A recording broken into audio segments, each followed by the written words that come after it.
స్థలమించున్నాం. ఈ టెలికాస్ట్ ద్వారా వీక్షిస్తున్నటువంటి మీరు కూడా మాతో ఏకీభవించవలసిందిగా ప్రభు పేరిట మనం చేస్తుంటున్నాం. ప్రార్థన చేసుకుంటాం.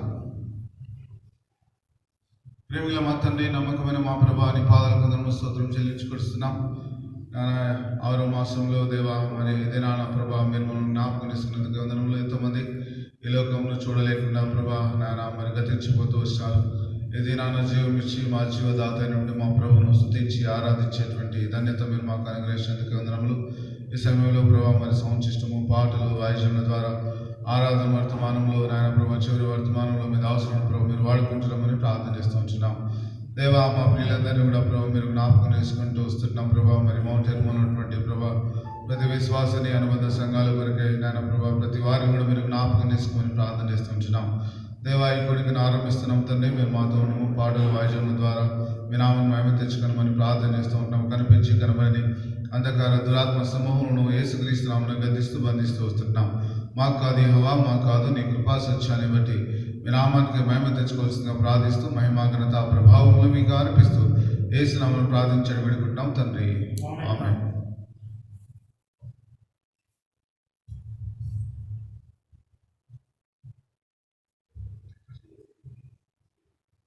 సీఎన్ గీతాల నుంచి పాట సంఖ్య 213 పాడుకుంటాము. భజింపరండి ప్రభు యేసుని, ఆత్మ సత్యములతో ప్రేమమయని పరమ తండ్రిని.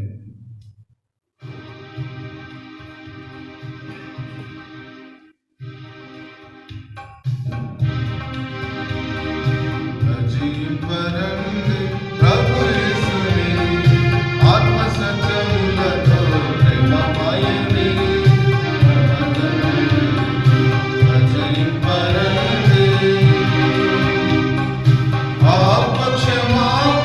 మనకిచ్చెను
పాట సంఖ్య 246 పాట అండి కొత్త పాట పుస్తకంలో. పాత పాట పుస్తకం ఉంటే 212 పాట పాడతాం. నా కొరకై నీవు చేసిన యేసు, నాకు ఇంకా భయం లేదు లోకంలో. దయచేసి ఈ కార్యక్రమాన్ని వీక్షిస్తున్నటువంటి వారు మాతో ఏకీభవించి పాటలు పాడవలసింది ప్రభు పేరిట మనం చేస్తూ ఉంటున్నాం.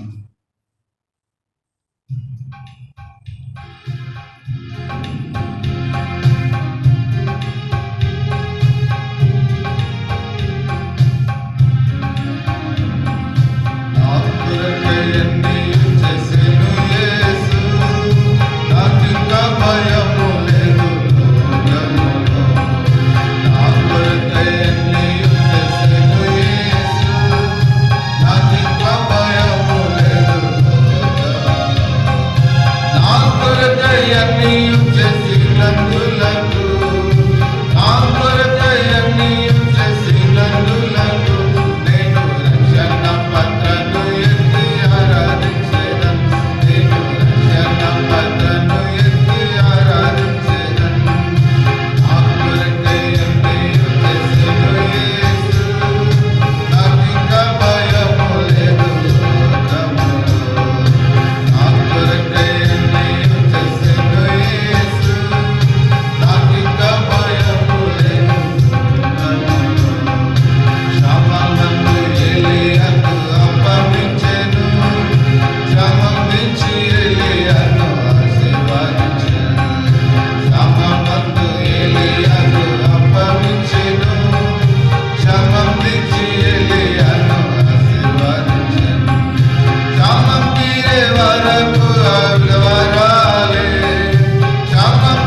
దేవుని దాసుని ద్వారా ఆరాధన వర్తమానం వింటాం. మేము ఈ స్థలాల్లో బైబిల్ తెరిచి వాక్యం ధ్యానించవలసిందిగా ప్రభు పేరిట మనం చేస్తూ ఉన్నాం.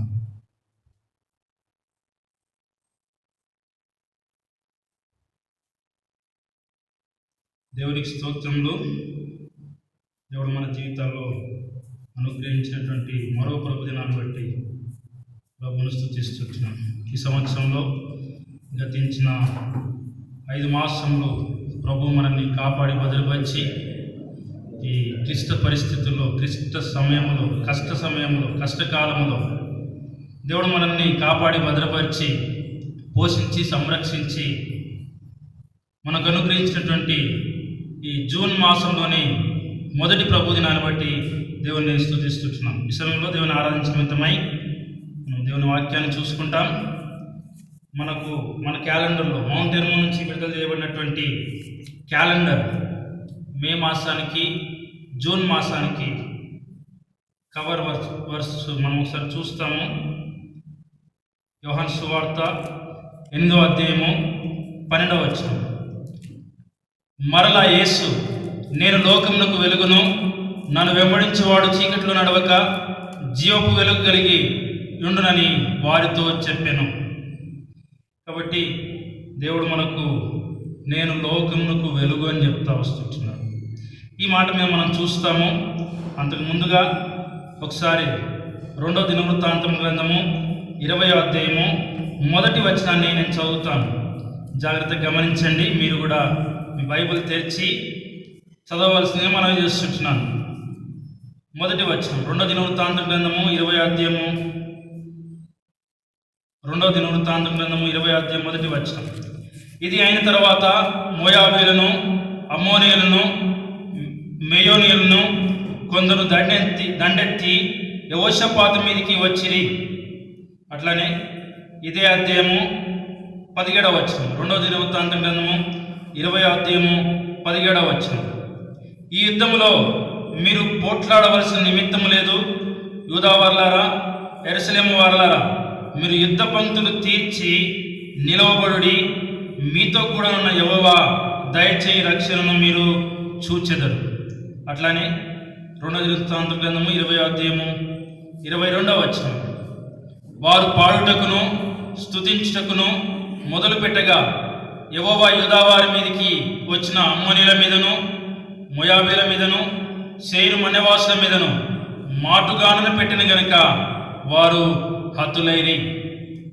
అట్లానే మన ఆరాధన నిమిత్తమై కొలస్సీయులకు రాసిన పత్రిక 1వ అధ్యాయము, కొలస్సీ 1వ అధ్యాయము 13-14 వచనాలు చదువుకుంటాం. కొలస్సీయులకు రాసిన పత్రిక, అపోస్తలుడైన పౌలు కొలస్సీయులకు రాసిన పత్రిక 1వ అధ్యాయము 13-14 వచనాలు.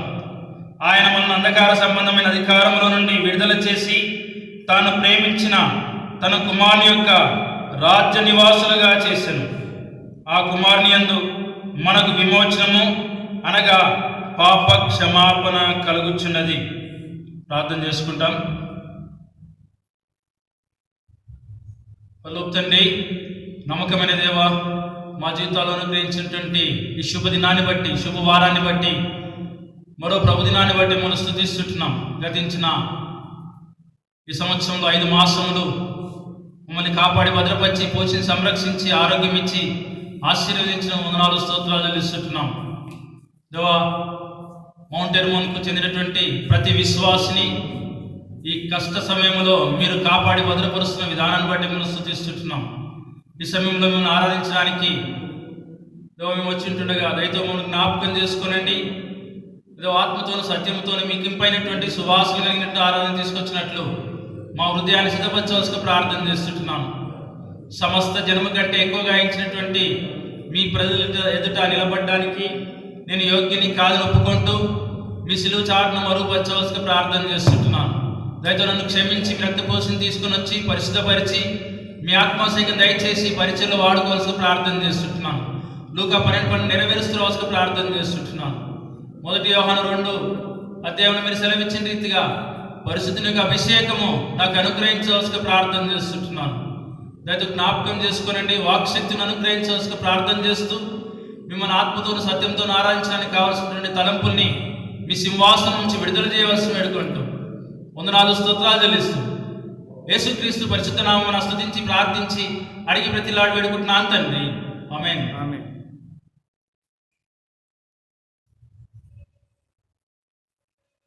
మనం చూస్తుంటున్నాం ఈ సమయం మనకెంతో క్లిష్టమైనటువంటి ప్రపంచమంతా కూడా ఎంతో క్లిష్టంగా ఎదుర్కొంటున్నటువంటి దినాల్లో మనం ఉంటున్నాం. మన జీవితంలో మనం ఎప్పుడు కూడా కానీ విని ఎరగనటువంటి దినాల్లో మనం ఉంటున్నాం. ఇంతకుముందు ఎప్పుడు కూడా ఇలాంటి దినాలు మనం చూడలేదు.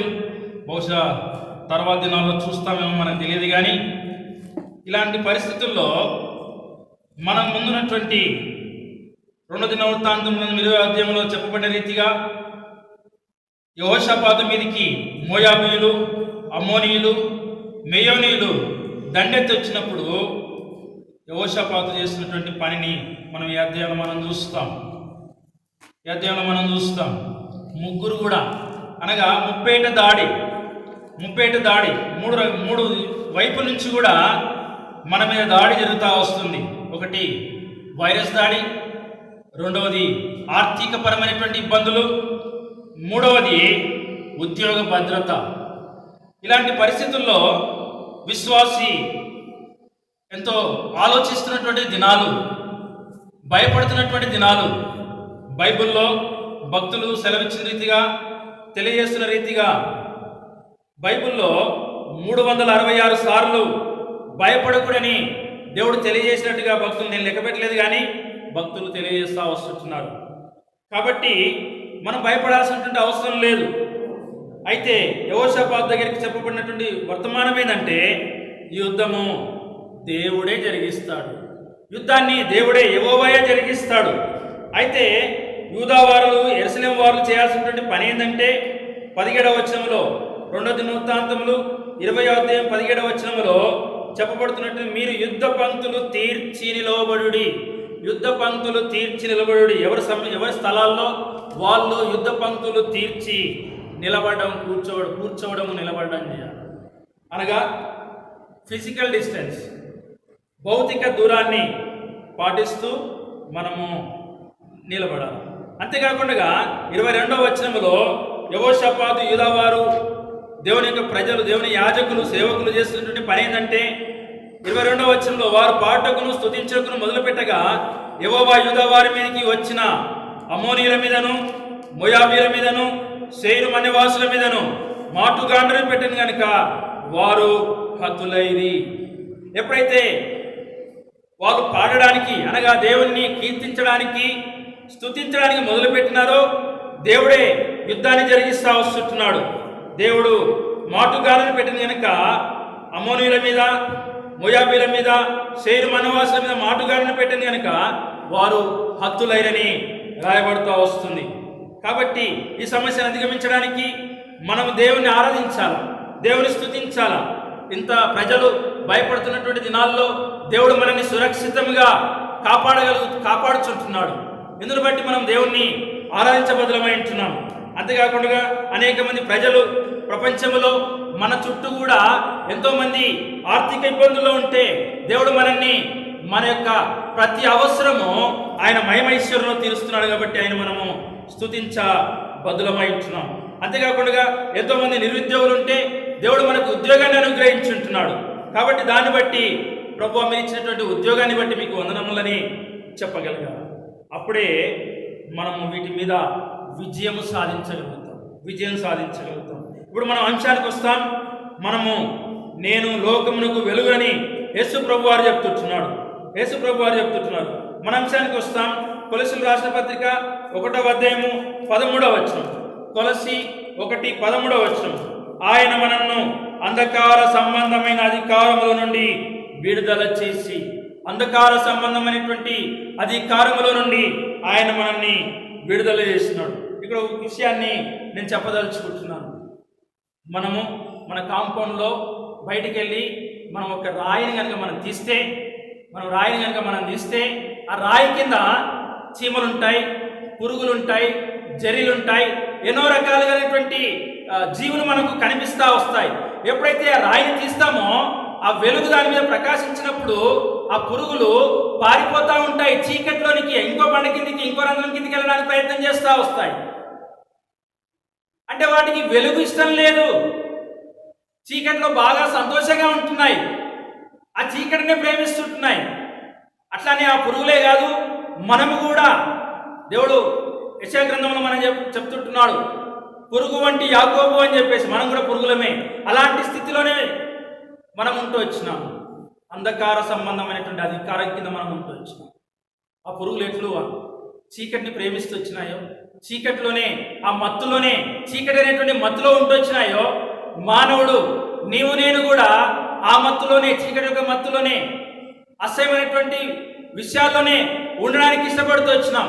అనేక సార్లు ఆ పురుగులు చీకటిలోకి ప్రవేశిస్తూ ఉంటాయి, ఇంకో రంధ్రంలోకి ప్రవేశిస్తూ ఉంటాయి. మనం కూడా అనేక సార్లు ఈ వెలుగు ప్రకాశించినప్పుడు మనం పారిపోవడానికి ప్రయత్నం చేసినాం, దేవుని సన్నిధి రావడానికి ఇష్టపడలేదు. అయితే దేవుడు మనల్ని ప్రేమించి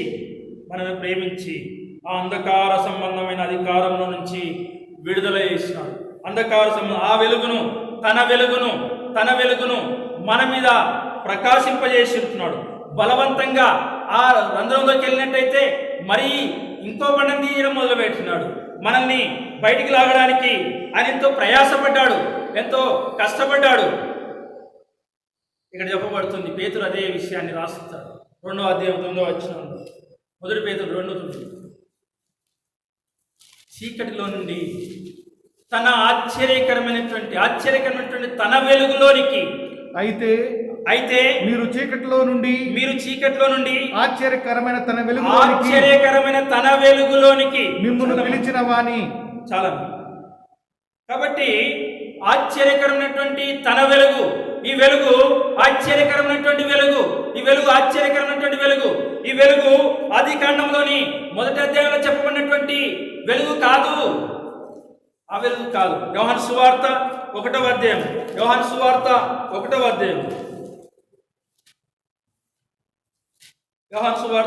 అధ్యాయము 5వ వచనం.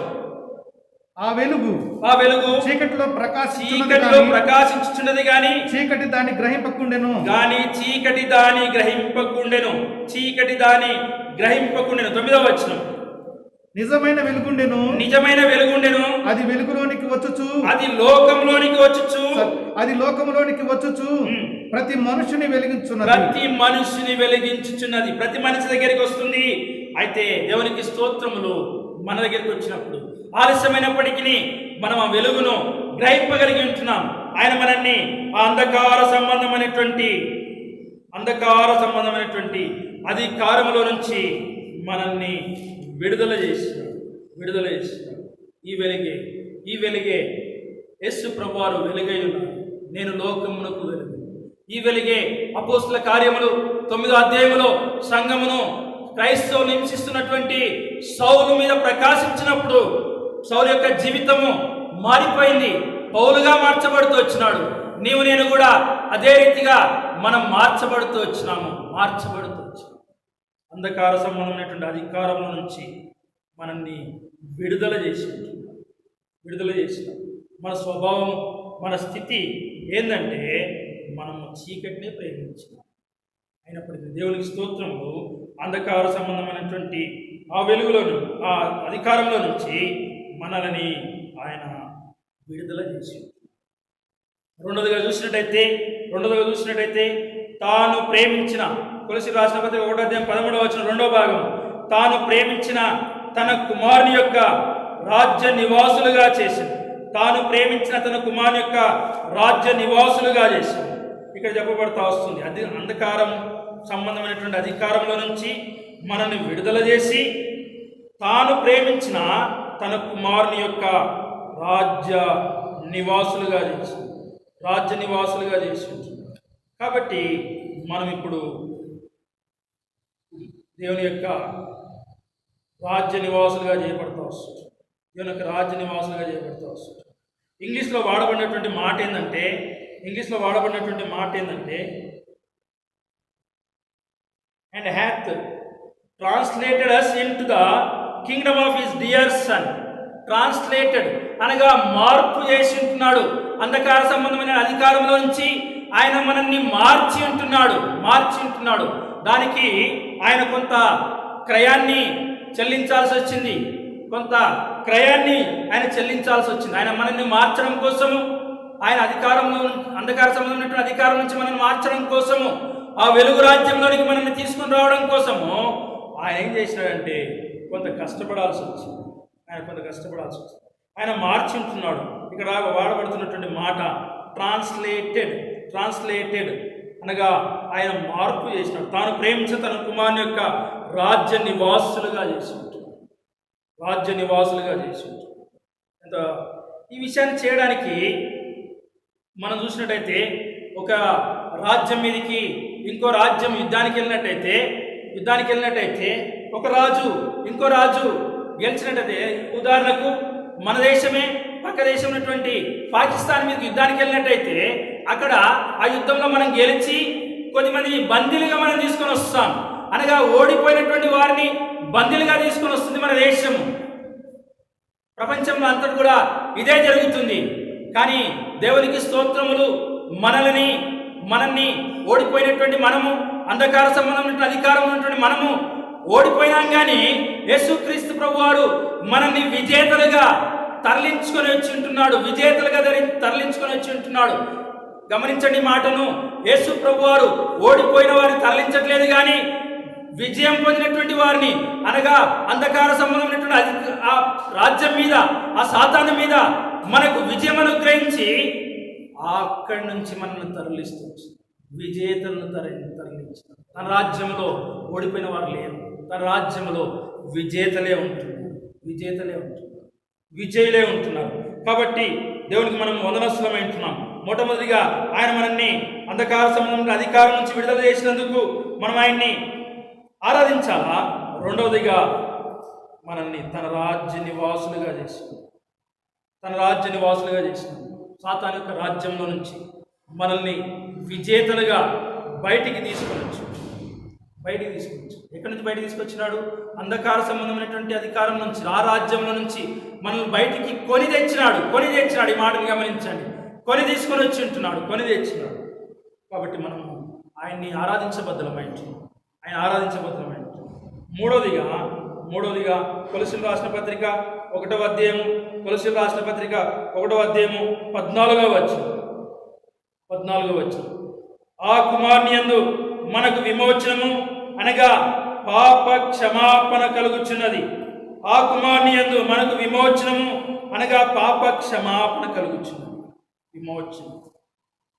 విమోచనం. ఇక్కడ చూసినట్టయితే ఆ విమోచనం గురించి ఆయన భక్తుడు పౌలు రాస్తా వస్తాడు అనేక చోట్ల. విమోచన పాత నిబంధన గ్రంథంలో కూడా మనం ఈ విషయాన్ని చూస్తూ వస్తాం. విమోచించడం కోసమై యేసుక్రీస్తు ప్రభువారు క్రయధనాన్ని చెల్లించాల్సి వచ్చింది. మామూలుగా తీసుకొని రాలేదు. రమ్మంటే మనం రాలేదు. ఈ లోకంలో ఆయన విశ్వాన్ని అంతటిని మాట చేత గెలిచినాడు. అయితే మనల్ని రక్షించడం కోసం, మనం నిర్మించడంలో కూడా ఆయన ప్రయాసపడ్డాడు. మనం సృష్టించడంలో, మనం నిర్మించడం ప్రయాసపడ్డాడు. తర్వాత మనం రక్షించడం కోసం, అంధకార సంబంధమైనటువంటి అధికారం నుంచి మనం బయటికి తీసుకురావడం కోసం, మనల్ని విమోచించడం కోసం, మనం విమోచించడం కోసము ఆయన కొంత క్రయధనాన్ని చెల్లించాడు.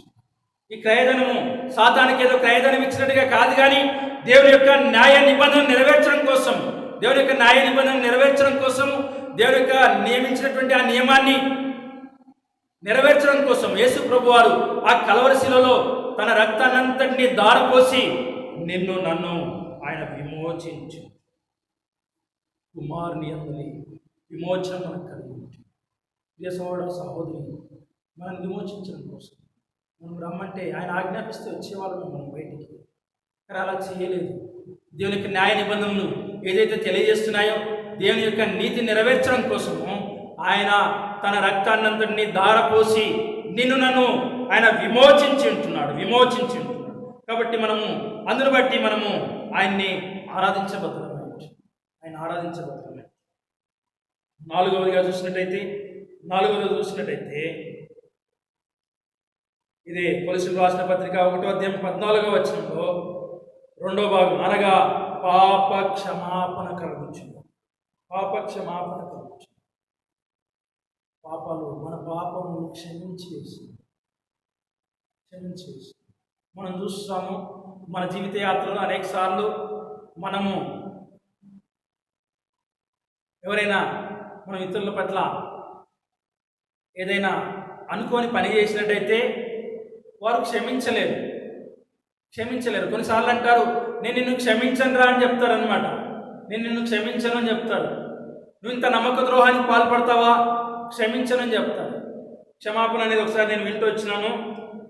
ఒక దేశం నుంచి, అక్కడ పాశ్చాత్య దేశాల్లో ఒక దేశం ఉన్నటువంటి దంపతులు వాళ్ళు బాగానే ఉంటారు, అనుకోకుండా వాళ్ళు పోట్లాడినారు. అప్పుడు భార్య ఏం చేసిందంటే భర్త మీద పోలీసులకు కంప్లైంట్ చేస్తే ఆ దేశంలో ఉన్నటువంటి చట్టాన్ని బట్టి భర్తను వాళ్ళు అరెస్ట్ చేసి కోర్టులో హాజరుపరిచినప్పుడు భార్య భర్తను ప్రేమించింది కాబట్టి భార్య అన్నది న్యాయమూర్తి దగ్గర, జడ్జి దగ్గర, అయ్యా మా ఆయన క్షమించేస్తున్నాను, మీరు విడుదల చేయండి. అమ్మ నువ్వు క్షమించేస్తే ఇంకా మేమేం చేస్తాము, మేము విడుదల చేసేసినారు. బాగానే ఉన్నారు. అయితే ఆ దేశం నుంచి ఇంకో దేశంలో, పక్క దేశంలోకి మామూలుగా వెళ్ళొచ్చు కారులో. ఆ దేశాల గుర్తులు పేర్లు అందుకే నేను చెప్పలేకపోతున్నాను. అయితే అదే పక్క దేశంలో కారులో వాళ్ళిద్దరు వెళ్తున్నప్పుడు అక్కడ సరిహద్దులో పోలీసు వాళ్ళు ఆపేసినారు. ఏమనంటే, ఎందుకు ఆపేసినారు అని అంటే, నీ మీద కోర్టులో కేసు ఉంది కాబట్టి ఈ దేశం నుంచి నువ్వు అవతల దేశానికి వెళ్ళడానికి వీల్లేదు. అదేంటి, మా భార్య ఇక్కడే ఉంది, ఆమె క్షమించేసినారు అప్పుడే చెప్పింది, జడ్జి విడుదల కూడా చేసేసినాడు, అన్నీ చేసేసినాడు. కానీ రికార్డులో మాత్రము నీ మీద కేసు అట్లానే ఉంది, ఇంకా కొట్టివేయబడలేదు. రికార్డులు అట్లానే ఉంటుంది. ఈ లోక సంబంధమైనటువంటి రికార్డులు అట్లానే ఉంటాయి. లోకంలోని మనుషులు అట్లానే ఉంటారు. దేవునికి స్తోత్రములు. దేవుడు మనల్ని క్షమించి వేసినాడు. మన పాపములకి ఎన్నటికీ గుర్తు చేసుకోడంట. ఎప్పటికీ గుర్తు చేసి దేవునికి క్షమాపణ అట్లా ఉంది. లోకంలో క్షమాపణ ఇట్లా. ఎంత గొప్ప దేవుడు. మనం ఇంకెన్నటికీ మన పాపములను, మన పాత జీవితాన్ని ఆయన గుర్తు చేసి, ఆయన క్షమించేసి మన మత్తయి సువార్తను మనం చూస్తాం. క్షమాపణ గురించి ఇద్దరు దాసులే ఒకరికొకరి బదులున్నారు. యజమాని ఒక దాసుని క్షమిస్తే ఇంకో దాసుని క్షమించకపోవడం. ఇది లోకంలో విశ్వాసుల మధ్య ఉన్నటువంటి పరిస్థితి. అయితే దేవునికి స్తోత్రము, దేవుడు మనల్ని క్షమించి అందుని బట్టి మనము ఆయన్ని ఆరాధించబద్దలమైంటున్నాము. ఈ సందర్భంలో నేను ఇంకో విషయం చెప్పదలుచుకుంటున్నాను. ఎప్పుడైనా తల్లిదండ్రులు పిల్లల విషయంలో కోపంగా ఉన్నట్టయితే తల్లిదండ్రులు పిల్లల్ని గద్దించినప్పుడు పిల్లలు ఏం చేస్తారంటే, తల్లిదండ్రులకు ఇష్టం లేని కార్యం చేసినప్పుడు పిల్లలు వచ్చి, కుమారుడు కానీ కుమార్తె కానీ తండ్రి దగ్గరికి వచ్చి సారీ డాడీ అని చెప్తే తండ్రి సంతోషిస్తాడు.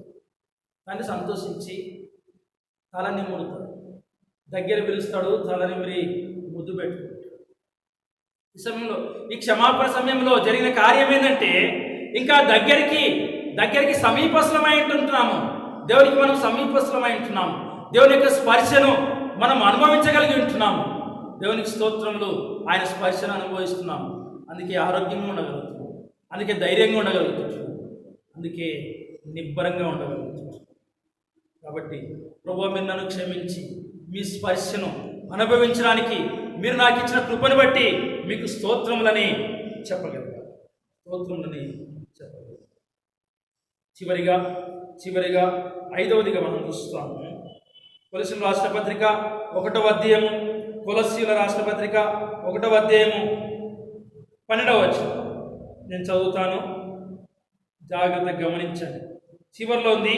9, 12 కలిసి ఉన్నాయి ఇంగ్లీష్లో, తెలుగులో కలిసి ఉన్నాయి. నేను చదువుతాను. తేజోవాసులైన పరిశుద్ధుల స్వాస్థ్యములో పాలివారముకు మనం పాత్రులుగా చేసిన తండ్రికి మీరు కృతజ్ఞతాస్తుతులు చెల్లింపవలననియు దేవుని బతిమాలు కొనుచున్నాము. తేజోవాసులైన పరిశుద్ధుల స్వాస్థ్యములో పాలివారం. తేజోవాసులైనటువంటి పరిశుద్ధుల స్వాస్థ్యములో పాలివారం. ఎంత గొప్ప విషయం. దేవుడు వెలుగై ఉంటున్నాడు, ఆయన ప్రజలు వెలుగై ఉంటున్నారు. అందుకే అంటున్నాడు, ఇక్కడ తేజో అసలు ఎంత మంచి పదం వాడబడుతుంది.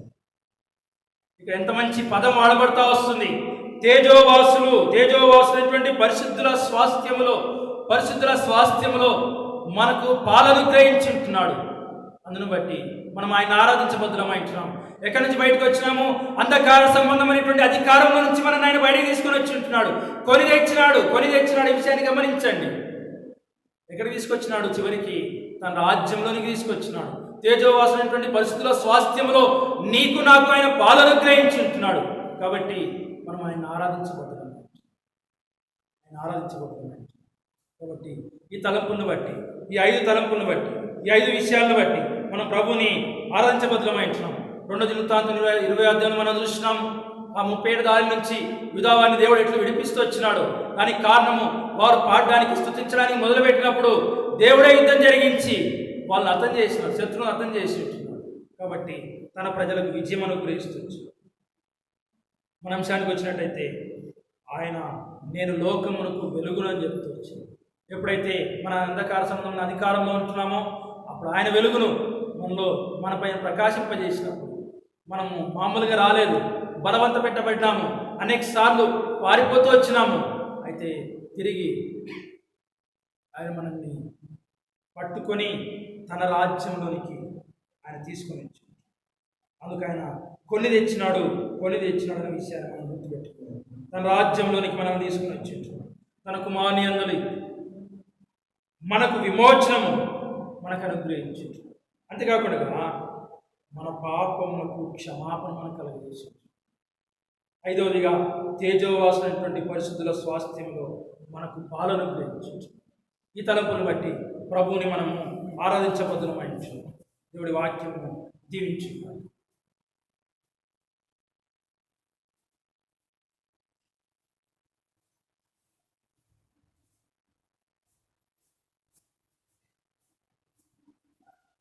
ఈ సమయంలో మనము వాక్యాన్ని ఆధారం చేసుకొని పిల్ల దగ్గర ఉన్నటువంటి వారు వాక్యం ప్రకారం ప్రభును స్తుతించి ఆరాధించాల్సిందిగా ప్రభు పేరిట మనం చేస్తూ ఉంటున్నాం.